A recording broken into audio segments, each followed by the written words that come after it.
Buonasera e ben ritrovati con il TG Flash di New Sicilia, di eseguiti i titoli più importanti del pomeriggio.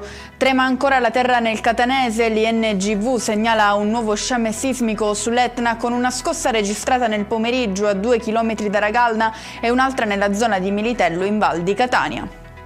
Trovato morto in casa a Messina un 57enne deceduto da circa 20 giorni. A lanciare l'allarme alcuni operai di un cantiere edile nelle vicinanze, insospettiti da un forte odore proveniente da uno degli appartamenti. Al via le indagini per ricostruire le ultime ore di vita dell'uomo. Proseguiamo con la cronaca nera con la macabra scoperta di un cadavere lungo un tratto di spiaggia a Butera, in provincia di Caltanissetta. Il corpo senza vita era già in stato di decomposizione. Si tratterebbe di un migrante probabilmente finito in mare nelle scorse settimane durante la recente ondata di maltempo. Ci spostiamo a Palermo per la sentenza relativa all'inchiesta sul clan della Resuttana in azione sul territorio del capoluogo. Il bilancio è di 4 condanne per estorsione.